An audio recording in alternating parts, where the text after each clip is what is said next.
All right. Thank you.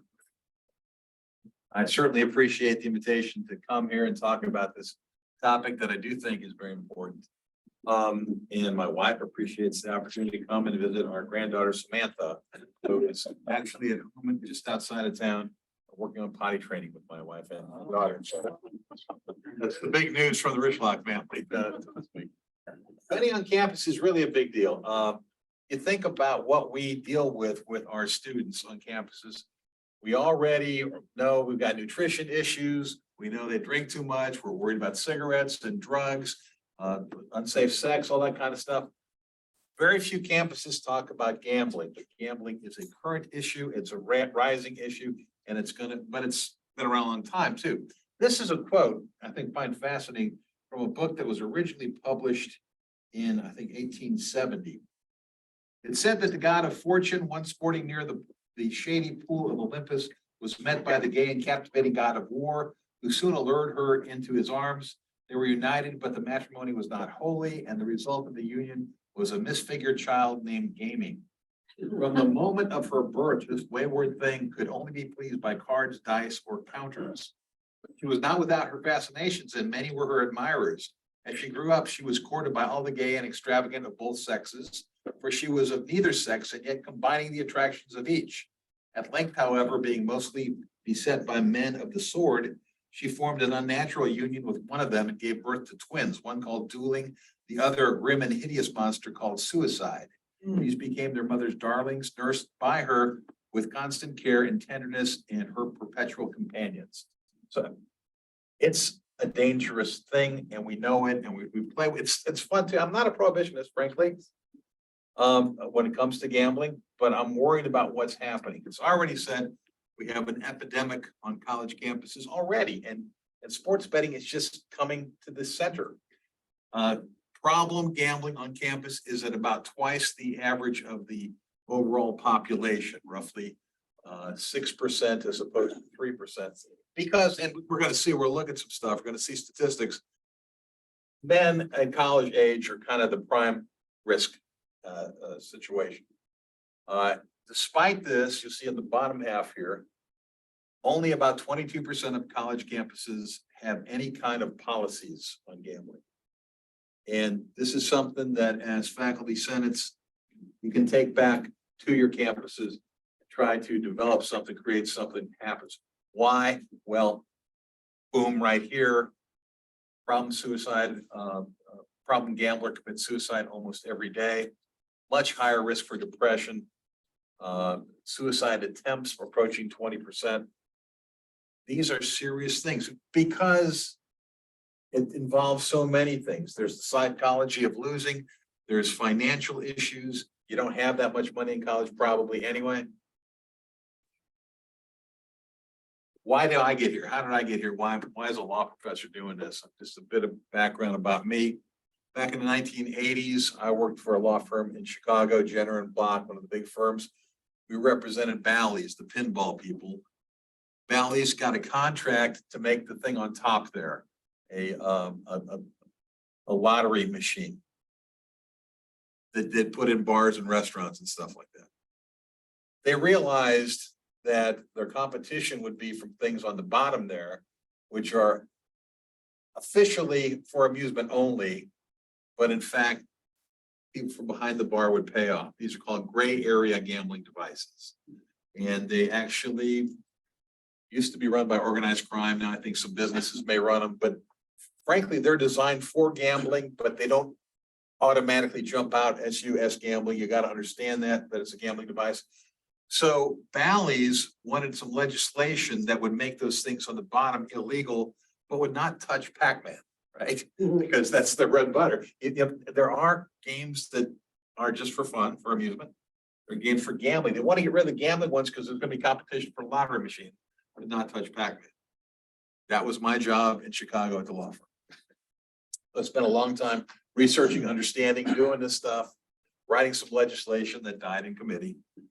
But when I came to law school faculty, joined academia, and it's publish or perish, I think, well, geez, I know something about this nobody else knows about, right? Let's all write about that. So I started working on gambling law, got some good publications out of it. Became a co-author on the first textbook on gambling law. There are now, I think, 3 or 4. I'm actually going next week. I'm traveling again next week. One of my students from a gaming law course I developed before there was a textbook, I started teaching it, just was invited out to make a presentation in California of a paper she wrote for my class. They're paying her expenses out there. They're not paying mine. I gotta go, right? So we're gonna go out there. And of course, I'm going, my wife is going. So, don't have a granddaughter out there, but you know, going. Anyway, gambling has been a fascinating area to study. I, by the way, am both a professor and a lawyer. And somebody on your board gave me an hour and 15 minutes. I'm going to use it. So start drawing up articles of impeachment of whoever set the schedule, because that's because I'm going to teach you a little bit of something about this, because to understand where we are and what we're dealing with, I think it's important that we understand the background, the history, the law, the literature. There's so much stuff in gambling that you probably haven't thought about. Here's the easy part. This is from a legal standpoint, this is what we call the elements of gambling. What makes something gambling? Consideration or the bet. What are you putting up? What's at risk? Got to be something at risk. If there's no risk, then we got a sweepstakes, and it's not gambling. That's why we can have sweepstakes. The outcome, we always say chance. States vary on this. Some states say any uncertain outcome. Others say if it's skill, it's not gambling, which is why we have poker on ESPN nowadays, because some states say poker is a game of skill, therefore it's not gambling. And then reward, it's got to be the pot, the jackpot, the whatever you win. We got all 3 of these things. It's clearly gambling, which may or may not be legal depending upon the scenario. But this is the background elements of gambling if you're studying the law, for instance. And we can go back in every society known to mankind and find ancient elements of gambling.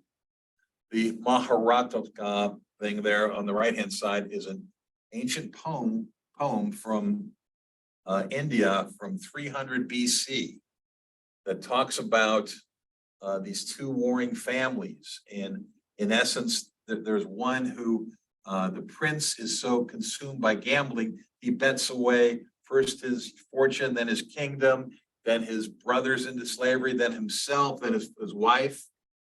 And then the family escapes, and then they come back and wage a war and everybody gets killed, basically because of gambling. There also, in 200 BC, we have records from India of a governmental agency that took taxes on gambling. I mean, governments see that that's a money pot, right? But other things, well, I thought it was kind of interesting. There were excavations in Rome not that long ago where they found in London, but it was when London had been occupied by the Romans, and they found Roman dice going back to the time when the Romans occupied. But it wasn't just that they found dice; they found loaded dice. They actually excavated loaded dice in London from the Roman occupation. So gambling is universal. It goes back everywhere. Every society does it, has it, whatever. In fact, there's Robin Hood here because, you know, there really was the Robin Hood story takes place when Richard Lionhearted is away on a crusade, and everything takes place back in Sherwood and stuff. But King Richard actually on one of the crusades left instructions to his men saying, put down the cards, put down the dice, pick up your arrows, your foot races, your horse races. If you're gonna bet on those things. So when I talked about there's a division between chance and skill, we can trace that back at least to this time. The dice and the cards were signs of idleness, and they were frowned upon. But if you can develop your skills of war, that was more acceptable.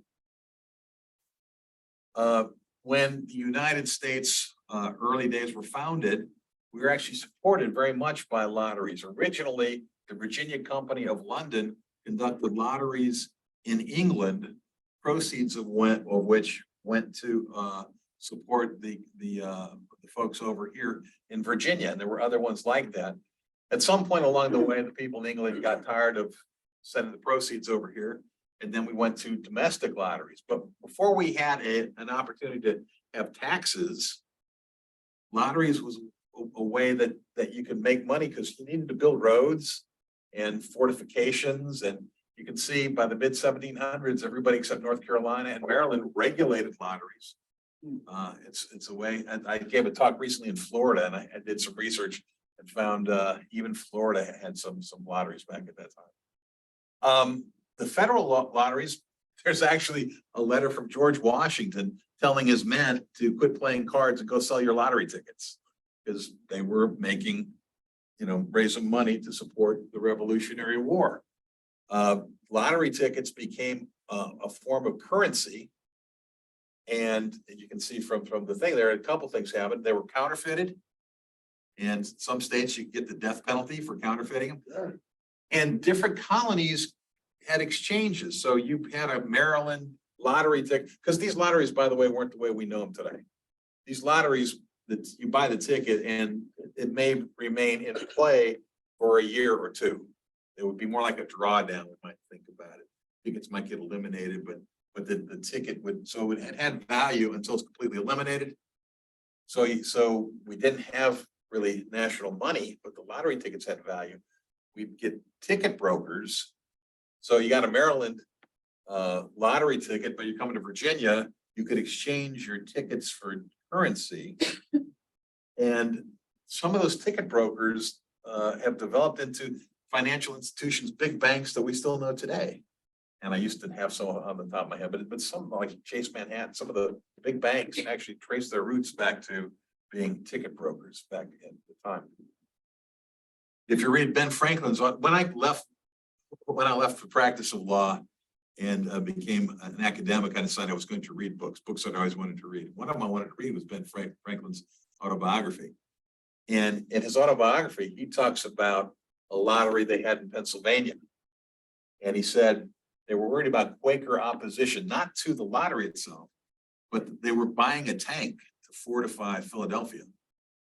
And excuse me, a cannon, not a tank, a cannon. And he said, so we decided we would just tell them it was a fire engine.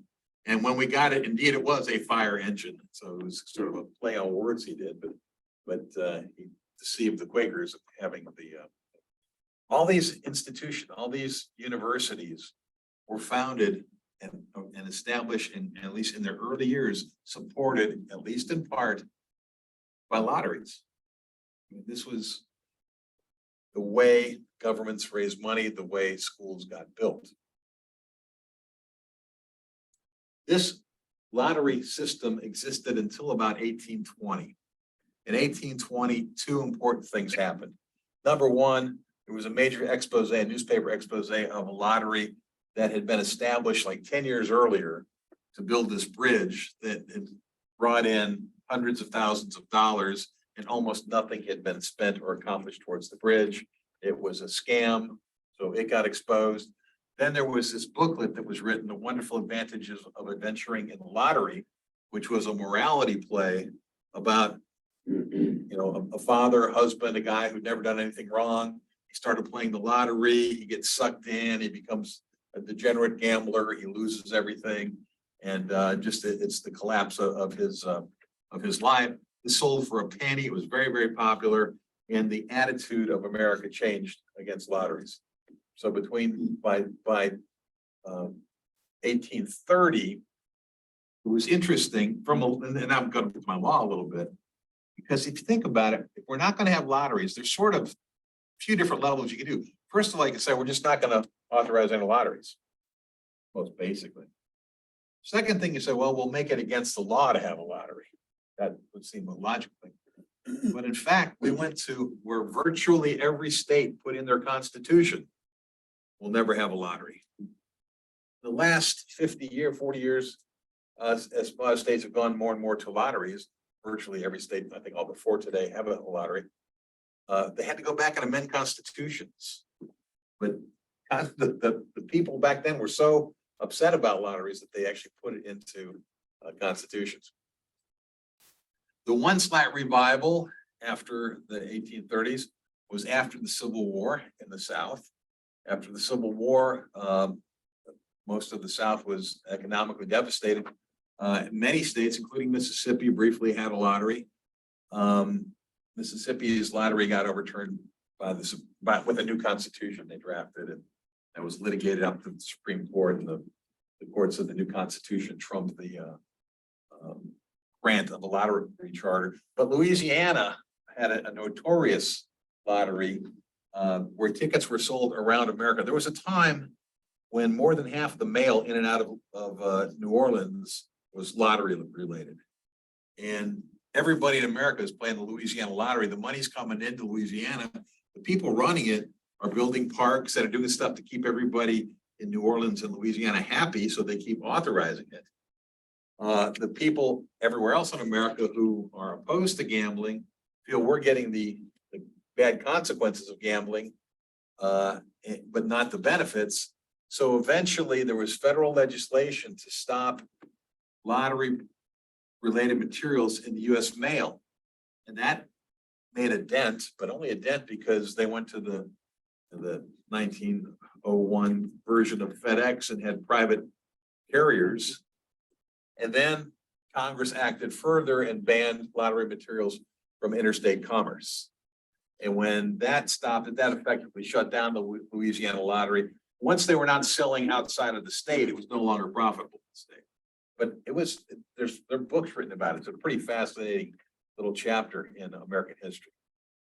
Now we go into an era of sort of where we think of organized crime. So everybody thinks of organized crime with prohibition of alcohol. Most of the groups that rose to prominence under alcohol prohibition, in fact, were in existence running illegal gambling operations prior to that. So you got some of the famous ones, Al Capone, Lucky Luciano, Dutch Schultz. Stephanie St. Clair ran a numbers game in Harlem, very high profile, not as well known today, perhaps, although there's a episode on the History Channel. There's a show on the History Channel that profiles her that's very interesting. This is one of my favorite movies too. I just threw it in there, but to kind of give you an idea of that time, kind of the sports betting stuff. And if you haven't seen it, that's well worth seeing that movie. So we got pretty much no gambling. Then in 1931, think about it. We got the Great Depression. We're having all kinds of problems. Out west, we're trying to build the Hoover Dam, and Nevada authorizes some gambling situations. So 1931, they do that. Often overlooked, though, that's the same year that Florida legalized pari-mutuel. In other words, dog and horse tracks and highline. Also, Florida briefly experimented with one-horn slot machines. They pulled them out after about 2 years, but they were also they'd had the Depression, of course, but there'd been a couple hurricanes that devastated their tourism, and so they turned to gambling for that purpose. By the way, the dog tracks and the horse tracks and highlight lasted. Technically, I guess horse and highlight still last. Dogs are gone now, but they've stayed pretty much through the rest of until just recently. And that's where the law was fairly standard until 1961. 1961, Bobby Kennedy is the Attorney General, and he works with his staff. They developed the so-called Wire Act. Here's the thing. Nevada had legal gambling, including on sports. Can you call and place a bet on the phone to a Nevada a casino? The Wire Act said no. You can't use telephone wires across state lines for the purpose of gambling. So it shut that down. That's important for kind of what happens later on with the Wire Act, how it affected. A couple years after that, 64 New Hampshire citizens are tired of their taxes being raised. They're looking for some way to fund stuff some other way. They push for the first of the modern lotteries. The idea was it would compete with illegal games, it would raise money. It also starts a chain reaction because once your next door neighbor has a lottery, it's really hard to resist it. There are currently 4 states that don't have lotteries. Do you think you can name them? Hawaii. Hawaii is one, and why? Okay, well, why Hawaii? You got no neighbors. Yeah. Alabama, Bible Belt. What are the other 2? No, Mississippi got one. We got one fairly recently. Tennessee got one fairly recently. Texas got one. You were saying Alaska, yeah, Alaska does not have Does one. not have Again, not really a neighbor, and then the other one is Utah. Mormon. Yeah. Oh, that makes. So, yeah, so I mean, so those are the 4. There are only 2 states that have no form of legal gambling, and that's Hawaii and Utah. There are other forms of gambling in Alabama and Alaska. But anyway, this kicks off the development of lotteries across the state. Also, the worst television ever. Do you guys ever remember these shows on Saturday because it has to be pure chance. It has to be pure chance. Except And in they try to- Pennsylvania. Huh? Except in Pennsylvania. Pennsylvania kicked off the worst movie. Yeah. Oh. If you haven't seen this movie, this is in Travolta's, I guess, I used to say his down years, now it's the first of his first down period of his career. But yeah, it's before Pulp Fiction. I did after not know Pennsylvania. they made a movie out of the This is incident in it, this is Pennsylvania. Pennsylvania, yeah. I had no idea they even made a movie about it. Yeah, so the news and the guy who at the microphone said beef and the woman who pulled the ping pong balls figured out how to weigh them down in such a way so that they could rig the outcome. Do you know? So I teach statistics and back in late 90s, and that was actually in statistics books back Is that right? then. Mhm. Well, do you know who the first person to notice this was? Who reported this first? No, I don't know that. There was an illegal numbers operator. Numbers is an illegal lottery. Who noticed that numbers were skewed, things were coming up wrong. They would use the lottery numbers. And the guy says, this is coming up skewed. This is he goes in and reports it. And at first they didn't recognize it, but That's why it's in the stats books, because it doesn't follow a Yeah. uniform distribution as it should, because each number should have an equal likelihood of showing up. they And injected certain a numbers did little, not. I think a little white paint they injected, and made some Mhm. ping pong balls lighter, heavier. So, yeah. Yeah, but that was in the 80s then? I would have said 80s. I don't Yeah. remember exactly. I remember. I have seen the movie. I mean, it's not a great movie, but but you know what? It absolutely makes it worth everything that you said that, and I had that slide. I'm getting a little under the table here, yeah. You paid me to do that, but yes. It was the right time frame. I knew we were working down that chronological order. Well, then, so the other thing that starts happening in the 1980s is the development of Indian casinos. Today, there are Indian casinos, and that's the term, Indian casinos. In 29 states, there are 510 different gaming properties, 242 federally recognized tribes. It began really in this 1981 case, Seminole Tribe versus, so it's out of Florida, which in essence, a tribe is a sovereign dependent nation of the state. So it means the tribe has a lot of discretion, but not entire. And the way it works with gambling is if the state authorizes, for instance, charity bingo. We're going to allow bingo, but you can only do it once a night. And going to do it between these hours, you're going to these locations or whatever. It's legal, but it's regulated. The tribe has to follow the laws. The tribe does not have to follow regulations. So the tribe could have bingo 24/7 as long as it's legal. And so we began seeing a flood of bingo facilities all over the place. It's sort of funny when I just talked to the chief of the Choctaw tribe in Mississippi. I knew his predecessor, Chief Philip Martin. When Mississippi went to riverboat gambling, they had a bingo hall. when we had riverboat gambling, our casino gambling had to be on the water. They could have casino gambling now, it just didn't have to be on the water. So the original development was devoting an enormous amount of space in their casino to bingo. Anybody laughing yet? Okay, so, because it took about 2 weeks for them to realize nobody wanted to play bingo in a casino. It was within 3 months, all of the bingo stuff was moved out and slot machines were moved in. But you know, you're trying to figure out, they were going to be the only casino able to offer bingo. The other casinos had regulations that excluded bingo. So anyway, you have the Indian Gaming Regulatory Act put in place that requires states to negotiate an agreement with the tribe, although requiring an agreement sometimes is tough, and there's litigation that came out of that as well.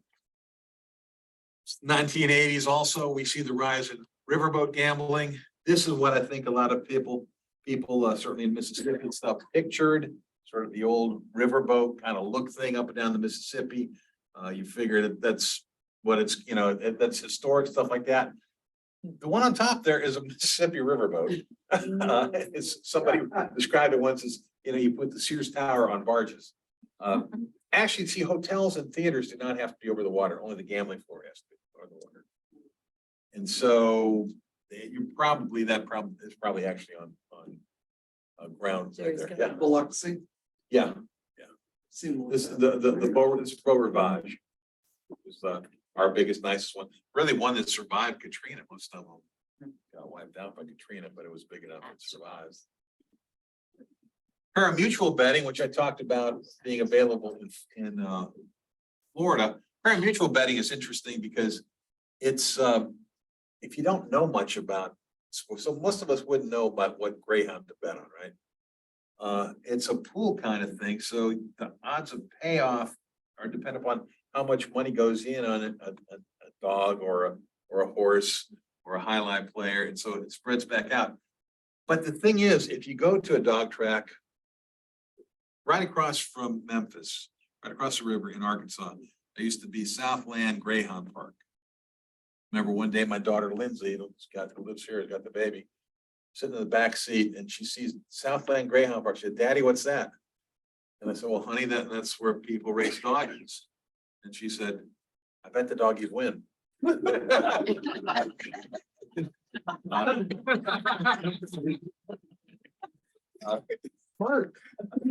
Yeah. But with a dog track or a horse track, or something like that, you know, you place a bet, then there's a race, then there's a half an hour till the next one, roughly, right? So you're a gambler.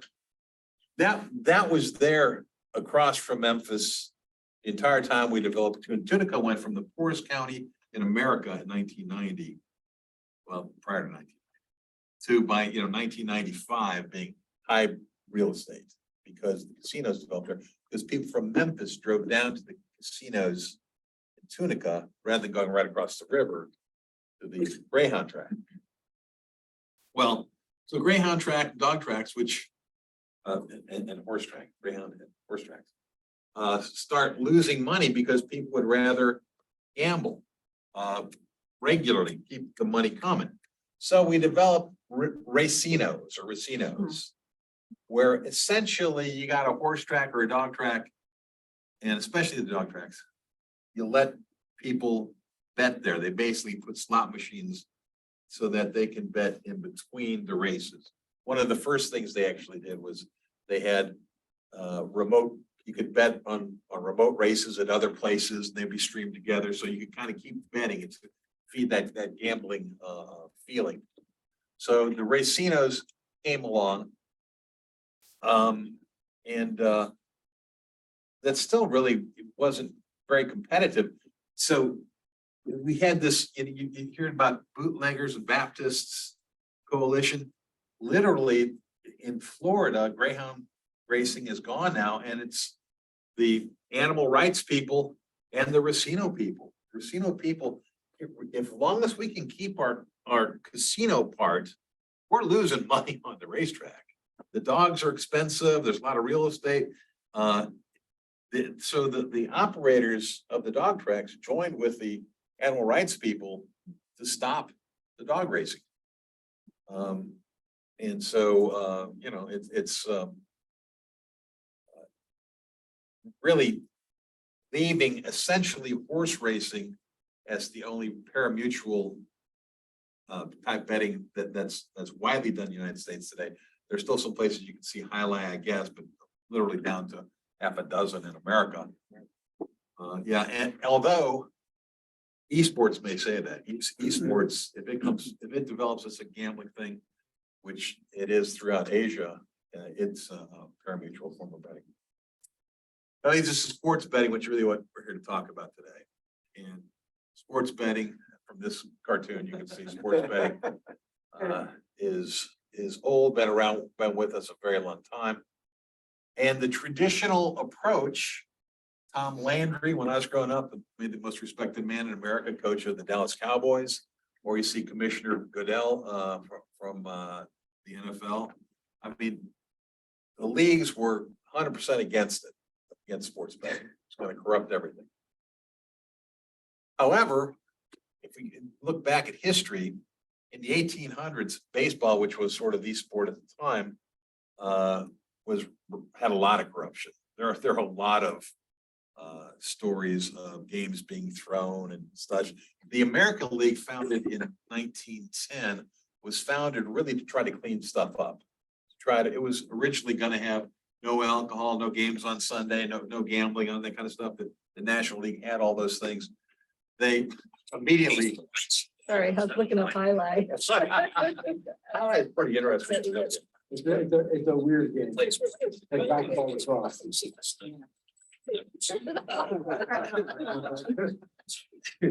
All right, I just got, I can top that. No, I can happily top that. I was in Fort Myers airport, and I see one of the guys from Leonard Skinner, the band, and I don't know his name though, but like it would be cool if I knew his name to go say, hey, I really like that, right? So I pick up my phone and band members from Leonard Skinner, and it started playing Sweet Home Alabama. Like that. I'm running away trying to turn it off. So that's all absolutely all right. But then we got I was getting ready to say, so the American League was supposed to come clean up, but it's kind of funny. In order to get a team in New York, and they weren't going to be a big league unless they got a team in New York. The first franchise, they're called the Hilltoppers, but it's the Yankees franchise, went to notorious gamblers. that basically Tammany Hall required that. So the American League didn't really do the cleanup. This is the 1919 Chicago White Sox, known forever as the Black Sox, because they threw the World Series to the Cincinnati Reds. They were prosecuted in Chicago and found not guilty by a jury that came up and got autographs immediately thereafter. And then all the records disappeared, but it was quite clear these guys acknowledged taking payments, being paid off, stuff like that. So we've got an array of gambling concerns. Shoeless Joe Jackson would be in the Hall of Fame today, but he was on the Chicago Black Sox team. Some people say that his statistics are pretty good for the entire series. They are. His statistics in the game the White Sox lost are not good. And he acknowledged that he got $5,000 to throw. In fact, he said he was mad because he was supposed to get 20. Pete Rose, of course, has the most hits in Major League history, but he bet on baseball, and he's not in the Hall of Fame today because of that. Tim Donaghy was an NBA referee who spent time in federal penitentiary. He acknowledges only giving information to gamblers. I guess actually now he does admit that he also bet on some games, but he says it didn't affect his referee. It does, and there's a podcast. A documentary on it. So. Yeah, there's a documentary too, but there's also a podcast. I watched the documentary. I'm listening to the podcast now too about it. And so anyway, corruption comes with gambling. And college basketball in particular. If you think about why basketball is the easiest one to fix. You need one or two guys, and you can change the point spread. So you see here in 1951, we had CCYN, Manhattan, Long Island, several involved. Kentucky had its basketball program suspended. This was after the year they won the NCAA title. 1951, really, that's when the NCAA asserted more regulatory authority over these things to get rid of cheating and stuff like that. And this is the NCAA mission. The NCAA opposes all forms of legal and illegal sports wagering, which has potential to undermine the integrity of sports contests and jeopardizes the welfare of student athletes and the intercollegiate athletics community. I will say this, 10 years ago, I mean, nobody was listening to me, so it doesn't matter, but I thought the NCAA should have dropped its opposition to betting on pro sports and just tried to preserve no betting on college sports.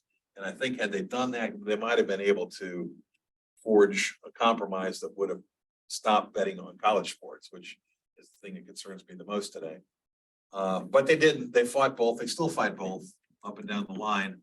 And as a result, betting they've lost completely, and betting is available on college and pro sports. Well, now you have athletic departments like LSU brokering deals with, Caesars and organizations like Your that. timing is a little bit off because I will get to them. Sorry. Better. Spoiler.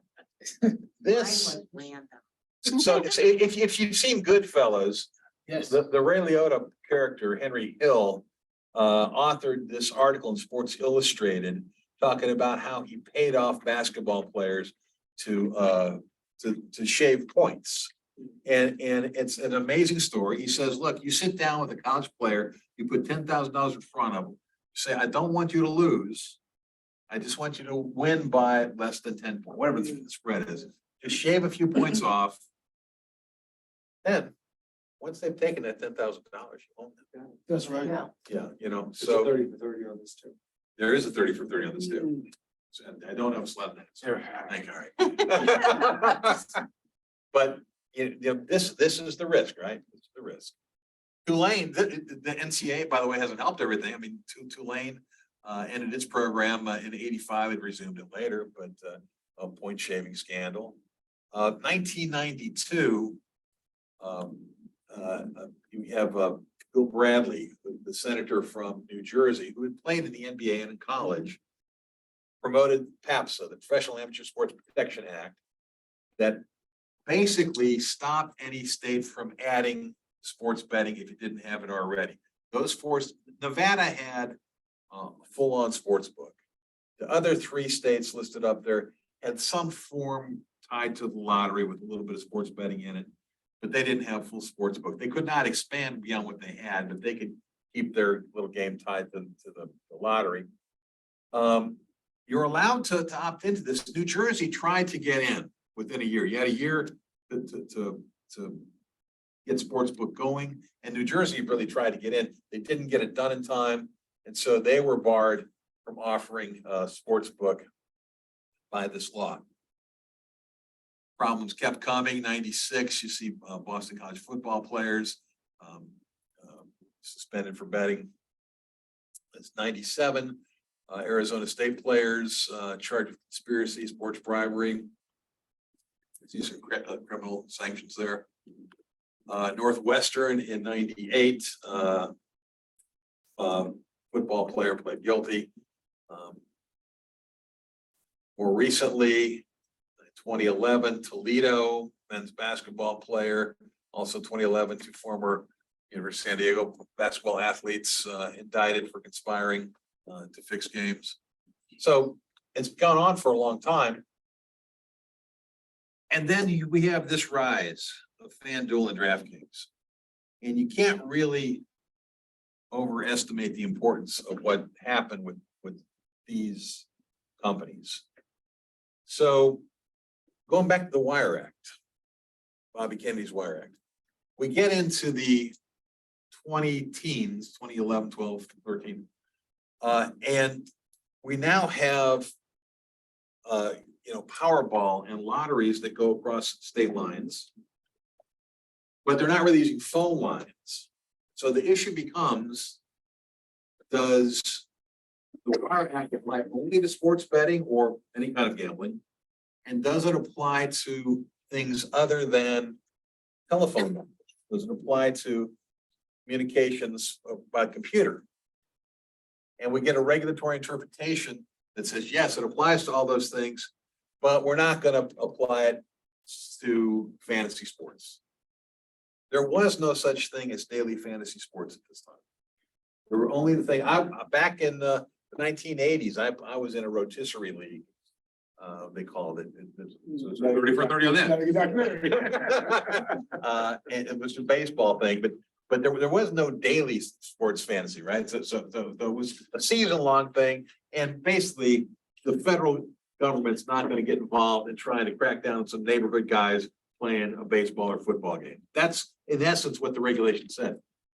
These guys behind these companies ran online poker games, and they immediately converted their game from poker or online casino to daily sports fantasy. They invented a new game to try to take advantage of this new interpretation of the Wire Act. I remember having a discussion with Ross Bjork, who was our faculty, who was our AD at the time. And Ross is saying, yeah, well, this daily sports fantasy stuff is legal. I said, no, it's not, Ross. Gambling laws are almost all state laws. These were still illegal under state law. They simply said that we're not going to apply the Wire Act to this stuff, but these are clearly illegal. No. We had a little argument. In the meantime, these guys are operating and bringing in millions and millions. The regulators in the various states are trying to figure out, do we go after these or not? So they started asking for attorney general opinions. I remember because Ross and I had a friendly argument going on. I remember when the New York attorney general came out and said, these are still illegal. And then after that, like one after another, attorney generals kept saying they were illegal. But in the meantime, these guys have made so much money. They started going around the states and lobbying the states to change their state laws. I talked to the head of our legislative gambling committee. He said he'd never seen money thrown around the way these guys threw money around when they came down to lobby. They lobbied and they convinced the state of Mississippi to legalize this kind of stuff. So now we've got this going in so many states. There's still a few states where it's not legal, not many, but still a few states where it's not legal. But everybody's betting this kind of betting. Now it's a whole lot easier to take that next step. But before it can be taken, we've got this case. We got the legislation, the PAPSA case is still out there, and it's being pursued. It was under the name of Chris Christie because he was the governor of New Jersey, and really, the way it worked, despite how the graphic looks, the plaintiffs were the leagues and the NCAA on the right side, suing the state. Sweet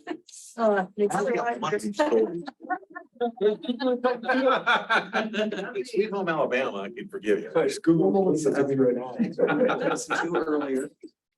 It's anyway, so he's been trying to get gambling sports going, and he's sued all the time, and the case goes up and down several times. Then finally we got a new governor, so the case is decided as Murphy versus NCAA. But in 2018, the Supreme Court overturned PAPSA. It said it's unconstitutional, that the federal government had basically usurped state authority by controlling this. And so now states can have sports betting if they want it. Mississippi, and I think some other states, but I know Mississippi, when we allowed the daily sports fantasy, we also wrote in the bill, and if it's ever possible to have regular sports betting, that's also going to be legal. So it was legal like that in Mississippi. Still needed regulations, but it was legal like that. The leagues were pretty funny. The leagues beforehand were, protect the integrity. Afterwards, we want to cut.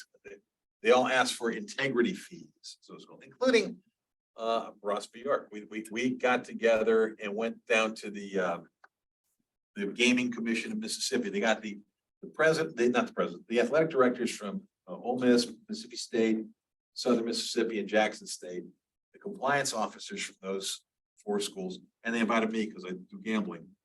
And we tried to figure out how are we going to deal with having sports betting in Mississippi. And here's some advice that came out of that is important, I think, to think about. You need a good line of communication between the school and the gaming commission. We also requested and got a promise from, I mean, it's not really more than a promise, but a promise from the gaming commission. They would not authorize any prop bets based upon the individual performance of a collegiate athlete. So they will not take, there's not going to be whether an individual athlete makes a field goal, gets a hit next to the bat, whatever. So we're not going to have any of those kind of bets approved for college athletes. They can do it for pros, but not going to do that. We also, as you probably know, not only athletes, but also people who work around athletes all the way up to the president or chancellor and faculty athletic rep and athletic directors and anybody who works in athletics are prohibited by NCAA regulation betting on college sports. And it's, as I was talking about earlier, it's if you play volleyball, you cannot bet on the NBA because basketball is regulated by the NCAA. So you can't bet on any level of any sport that is regulated by the NCAA. So it doesn't matter if it's your sport, it doesn't matter if it's professional. If the sport is regulated, if it's, I don't know, sumo wrestling or something that's not regulated by the NCAA, you can bet on it. But you can't bet on any level of any sport that's regulated by the NCAA. So now you're worried because suddenly your athletes and certainly the people who work around athletics can go in to sports books where these bets are being made. And how do you prove that they didn't make a bet if there's an accusation? So we actually got an agreement with the gaming commission to put all of our athletes and everybody who works in athletics on a ban list from entering the sports book. Now, going to casino, other parts of casino, but like I'm not supposed to go into the sports book. And in my gaming law class, I'm taking my classes up there and we get a tour, they get to the sports book area and I don't go, and I know I could really, but I remember the first time making that decision. I'm not supposed to go in there. I mean, it's stupid that in a way, but it also was my idea to put rule in. So I stay outside when we go through there. But that line of communication and doing those things, if they notice something unusual in the betting line shifts, something like that. Of course, a lot of the concern immediately was about gamblers getting information from players. Talk about that more in a moment. And how do we maintain confidentiality and should we require disclosure of injuries and all those kind of things. We can see already, this is from February, where sports betting is legal and live is the darker green. Lighter green is legal, but it's not operational. Florida was operational for a while and they pulled back. It's illegal in the bright red and it's illegal, but there's possible legislation in kind of the pink. So you can see it's tremendous growth and you can see the projections in terms of finances. So this year they're predicted to be up to $5.3 billion, which is more than twice what it was just 2 years ago. Expected to double again within the next 5 years. So this is that kind of money gets attention and gets people interested. It also creates problems like this guy. This is the coach at Dayton who gave a pretty strong talk. This is maybe 2 months ago now, where he says his players are getting hateful calls and it's from gamblers, people who, if they don't beat the point spread or whatever. There's a combination with the collective situation where you start to feel like you're an owner a little bit, you've bought a little piece of a player. And then with the gambling kind of stuff, that there's a mindset. Lane Kiffin, the football coach at Ole Miss, talked about that's problematic, that more fans feel both entitled and feel embittered when when their players don't play or don't play up to where they're supposed to play. So here was the initial response I talked about when we met with the gaming commission. That's the first part. The Southeastern Conference officially left everything to the schools. They don't like to get out in front of those kind of things. The NCAA focused on limiting information to gamblers, trying to make sure we're going to protect that. What do you as faculty members notice about these initial concerns? Limited. They're limited, and they're limited to what? What's the main thing we're looking at here? Not involving the student athletes. Well, Certainly not involving student athletes' safety. yeah. But it's actually about athletes. It's all about athletics. And the risk is greater than athletics here. I mean, I think that's the thing. We've hit a situation where sports betting is cool. We've got all these promotions. You can, we're living in a new kind of world. You watch games on TV, constant ads where I am, at least for betting. The Mannings, do Caesar's Palace ads, and Mannings are royalty at Ole Miss. There are prop bets that people can make. Well, we don't have phone-based betting yet where we live, although there's legislation going through. I think this is going to be highly dangerous when college students have these.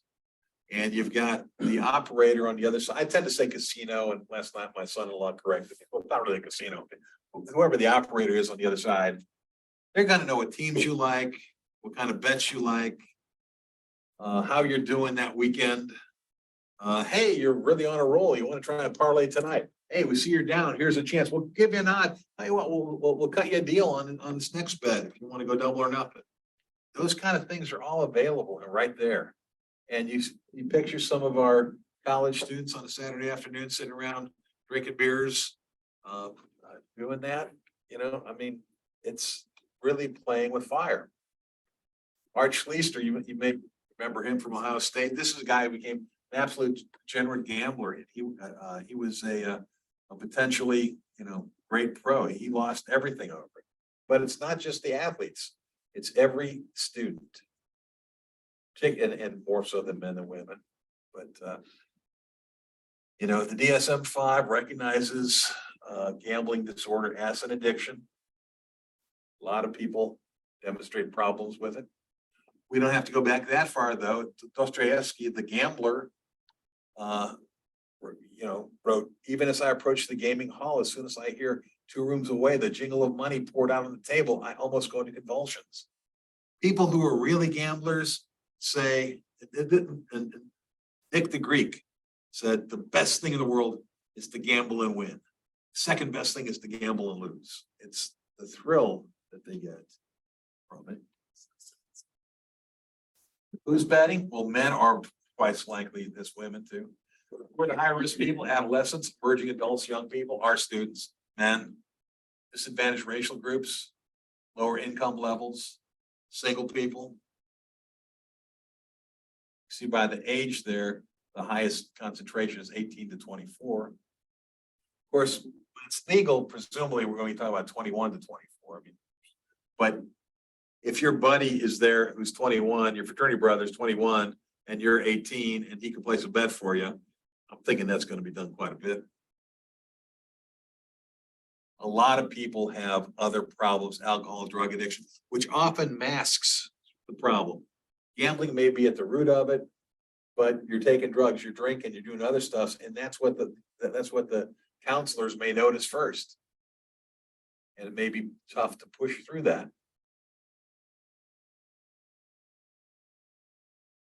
Between 2018, when PAPSA was overturned, and 2021, 30% increased risk for problem gambling nationwide, mainly with young male online gamblers. Much higher rates of substance use and abuse, high rate of depression, high rate of suicide.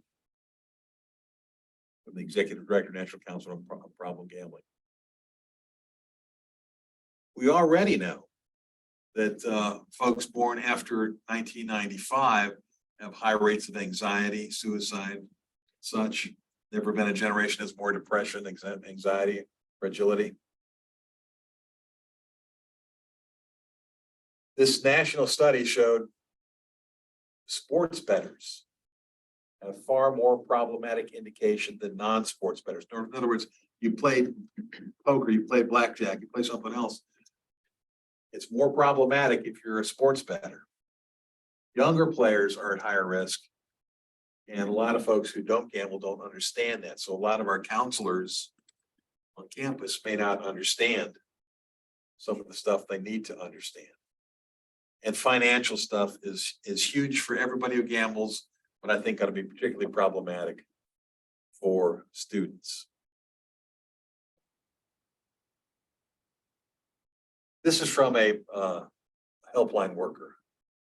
Other states that have rushed to legalize sports betting since the Supreme Court struck down a federal ban in May 2018. Connecticut's in the middle of a giant spike in both the volume of calls and the number of callers who specifically mentioned sports gambling as part of their problem. Mental health connections between problem gamblers. 4 out of 10 of them have an anxiety disorder. Half of them have a mood disorder. 6 out of 10 have a personality disorder.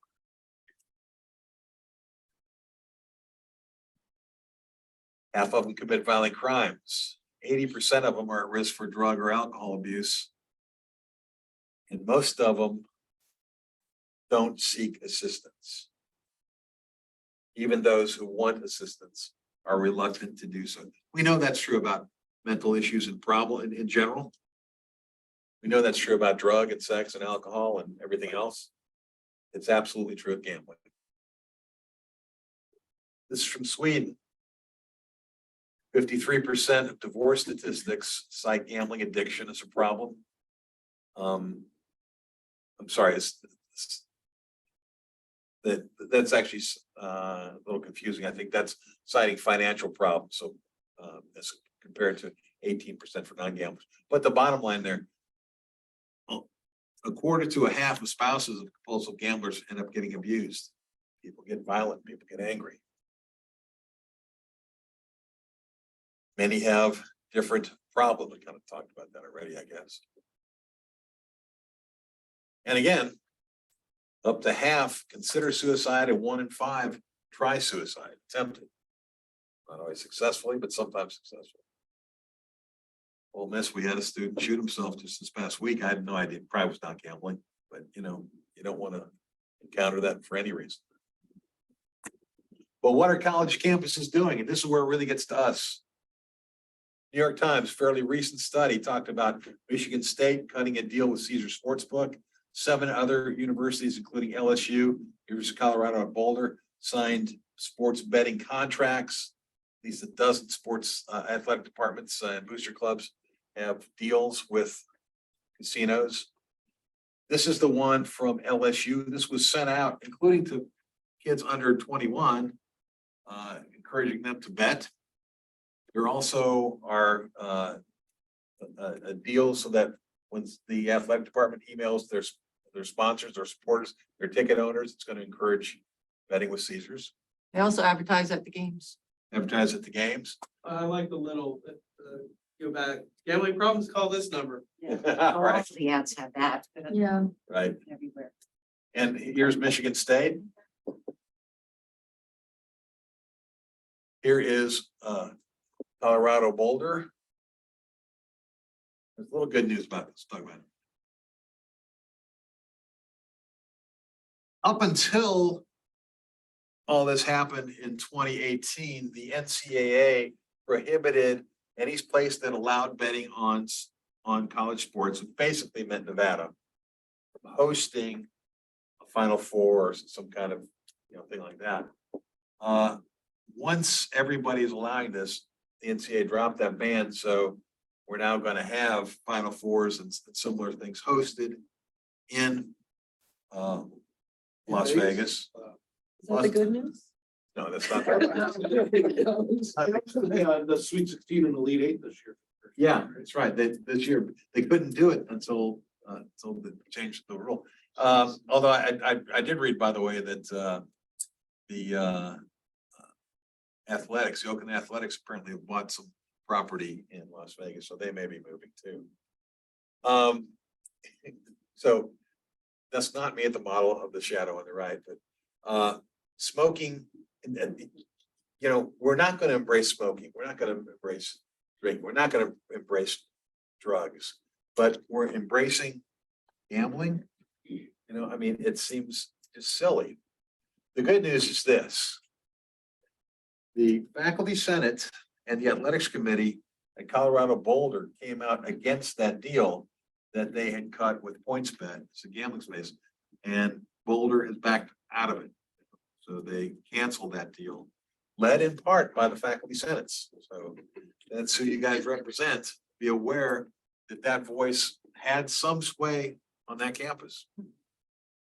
The thing on the right is less important in a way, but the Premier League in soccer is now banning sports advertising from the front of the jersey. Still could be on the sleeves and elsewhere, but at least that's a step in that direction. Surprisingly, the American Gaming Association, an umbrella group of gambling operators, has come out recently saying sports wagering should not be promoted or advertised in college or university-owned news assets or advertised on college or university campuses. I think, and I've thought this, by the way, for a long time since I started studying gambling, that the people in gaming saw what happened to tobacco, and they're trying to stay away from, you know, getting hammered the way tobacco got hammered. So they came out actually with a quite good statement about policies for campuses. They shouldn't include any component that promotes markets, advertise sports wagering activity, except alumni networks or context that is exclusively focused on responsible gaming education or problem gambling awareness. Sports books should not enter name, image, and likeness endorsements or partnerships with amateur athletes. There are educational things you can get involved with. So, you know, so you think I'm hot, no matter, no machine is overdue for a win. And that's exactly right. Every play has the same chance of winning. So, you know, we talk ourselves into silly things. Don't do that. It's important that people realize, and I mean, I should have let that slide out, I'm thinking. But it's important that people realize, our counselors and our other people, us as faculty members, realize that when someone's got a gambling addiction, they're not a bad person or not evil. They've got something that they're not really enjoying, they're suffering, and we need to recognize these kind of things. What can we do as faculty members? And by the way, it may not just be our students. You may have family members, you may have colleagues where you might see this. Early signs like tired, disheveled clothing, appearing more uncomfortable than usual, or the individual. Wasn't that junior faculty? I was gonna say it's me. You see worsening signs happening there.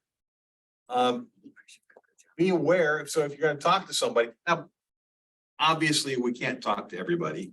There's some people, someone, if you think you can, be aware of these kind of things. I mean, Dan is a social worker, he'd probably tell you all these things. I'm actually taking an online course they've got for counseling at Ole Miss. Without blaming them, you know, explain how it might be impacting others, focus on fixing, focus on the positives, get them to talk about, you know, what might be good. And you can, I won't have to read everything here. I hate when people just read PowerPoint. You try not to blame or lecture, try to help them come to a solution together. This is us looking at somebody else. Yeah. The hardest thing is for them to look at themselves. I mean, this is, I never thought I'd put up a slide by Mary Kate Olsen, but I did. Here's a sign that they may have that only yourself you're going to know about. But these kind of things, are you preoccupied, restless, or irritable, hiding or lying, borrowing to gamble, chasing losses, spending more time gambling? These are things for the person to recognize. There's a task force on college gambling. By the way, I printed out 14 copies of paper. I put I don't know where they'll publish it. This is not a law journal article. But if you want to pick up, if there are links and stuff there, and if you prefer, if you send me an email, I'll send you a copy that has operable links on these kind of things. But there are these policies that were established by a Harvard Medical School affiliate that talks about different things you can do to accommodate students and help them get better. I mean, it's a lot of self-empowerment, it's education, it's providing counseling. One of the interesting things that we found out at the University of Kentucky, where we normally think counseling face-to-face and personal relationships are preferable.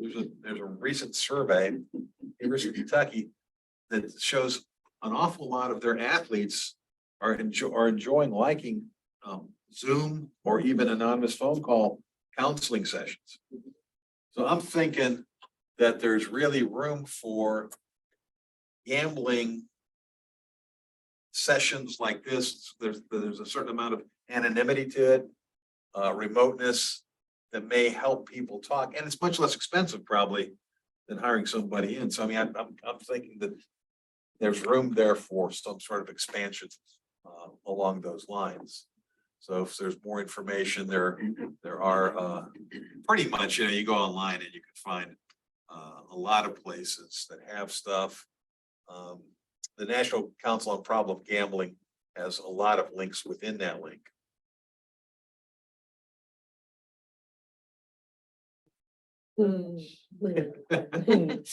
That's what I got. Yes. Any questions or anything, or? You said a lot. And it was good. Thank you. I think the thing that concerned me, I have I've been around drugs a lot of drug addicts, been around a lot of people that gamble. It sort of seemed like it's very similar, and a lot of people don't want help.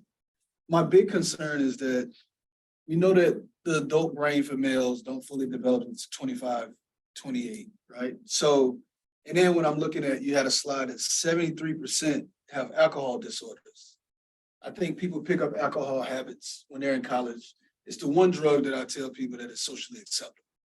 And we know it damages the prefrontal cortex, or definitely lowers the decision making. And then when you have the phones at their hand with their disposals, and then you also have e-gaming. Oh, yeah. It's a lot of betting on e-gaming. So things of that nature, which is sort of enhancing that desire to want to gamble.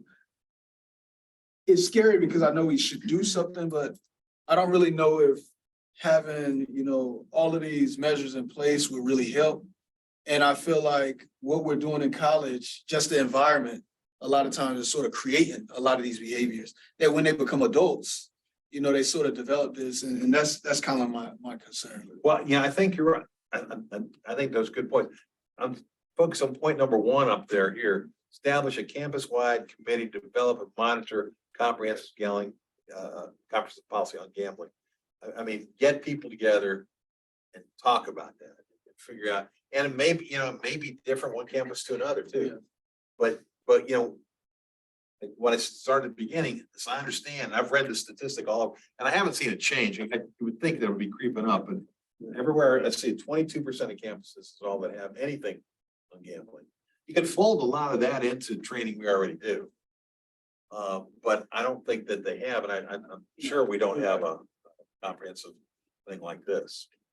Well, but a lot of campuses are now, trying to place more emphasis on mental health. Yes. So this could just be folded into that. Yeah, Exactly. that was true. Completely. Yeah. And that slide, for me, I think one of the most compelling ones is the prevalence of mental health crises, issues that we have on college campuses. And everyone I've spoken to, colleagues all around the United States at UConn and other places, have discussed how so many of their students, the pandemic has affected them in different ways. Like academic rigor has declined. They're sort of like, they're showing up, but also their anxiety rates, the depression. We have a Center for Students with Disability, and we had to increase funding and staff because we have so many more demands. But this seems logical. It just seems like a logical place for those sorts of concerns. And given how important it is, and this seems to be recognized by everyone in higher education, it seems like this would be a natural fit for what we already do, just kind of augmenting what we have. So too. Yeah. If they want help. If they want. If they want help. If they want out, part of it's self-recognition. 26% of 18 to 24-year-olds gamble or have a gambling problem. No, they'll have a problem is 6%. Okay, Okay. but a quarter of our students are gambling. Yeah, probably, it depends. I mean, that would be like really regular gambling. I mean, gamble at all, you're getting up around 75%. that have, occasional bet or something. Okay, so 26% are gambling regularly. 6% of our students have a gambling problem. And Which is like twice the national average for adults. It's adult average. 2 to 3 would be the adult average. So our students 6%. are at most risk. Yes. Our age. group. Jerry, did you And have it a makes sense. No family, they really. You're on your own. Yes. question? The only thing that I was gonna add was you had mentioned those of us that work in or around athletics, we're not allowed to gamble. But the only thing I was going to extend is that includes students that work in and around athletics. Yeah. So our athletic training students, folks that are managers on the team, student dietitian, all of them would be part of that all-encompassing group. Yes. And I'll bet if you talk to your athletic department, they're all concerned about keeping things private and making sure, 100%. and nobody's thinking about this part. That's right. Yeah, let me Yeah, they talk are. about that first. Are they? Well, Yeah, they good. are. Well, yours are. Mine are, yeah, right within our athletic training policy and procedures, we specifically talk about why we do not gamble, we cannot gamble, we have private medical information that can impact outcomes, not to talk about it with your friend, even though you don't know that your friend gambles, but your information could help. Well, they have that, but that always actually, that stems from protecting the bet, is what protecting the game sort of. The NCAA has always had that rule, but what I'm talking about is just protecting students from developing serious problems. I see, sure. Yeah, when I was younger and in college, one of my roommates for a while was a bookie. And at least at that time, I doubt it's changed among the fraternity system. That was just part of the culture. And what concerns me particularly about the apps is, my roommate didn't call people and say, hey, you want to do a parlay on this. He never called anybody and asked, they called him. Right. So my concern about the apps is, making that suggestion and just, Especially as artificial intelligence continues. Yeah, I mean, he wasn't keeping statistics and stuff. He just, took the bets. But most of his clients were young guys in fraternities with disposable income. And it was part of the culture as much as drinking was. I had a friend in law school who was not a bookie, but he was a serious gambler. And I remember one Monday, he said, I got killed yesterday. He said, I got to win tonight on Monday Night Football or I'm going to disappear. Yep. And he didn't mean like the gangsters get him. He said he was just going to leave somewhere because he couldn't stay in town if he lost again. But unfortunately, he won. And yeah, And he's still around. I always say he was a great guy to hang out with. If we won, he bought drinks. And if he lost, he just went away. Didn't have to pay him back. One of the problems, somebody alluded to it, at LSU, they have the Tiger Athletic Foundation, they have the athletic department, and the athletic department now has this, I couldn't find the name of it. They have this organization that's part of the department, but not part of the department. So when they do deals with companies and things like the Caesars deal, it doesn't have to be public. It's private. But the confusion I have is the person that they hire to operate that organization gets approved by the Board of Supervisors. So I don't understand why the contracts don't go through the Board of Supervisors for approval for that kind of thing. And that's something that I think we could push as faculty senates, that any contracts with athletic departments should go through the Board of Supervisors, just like any other university contract. That way, we would know whether they were doing this Caesars sports thing before it happened. It's like came out of the blue all of a sudden when everybody's getting all these emails about sports betting.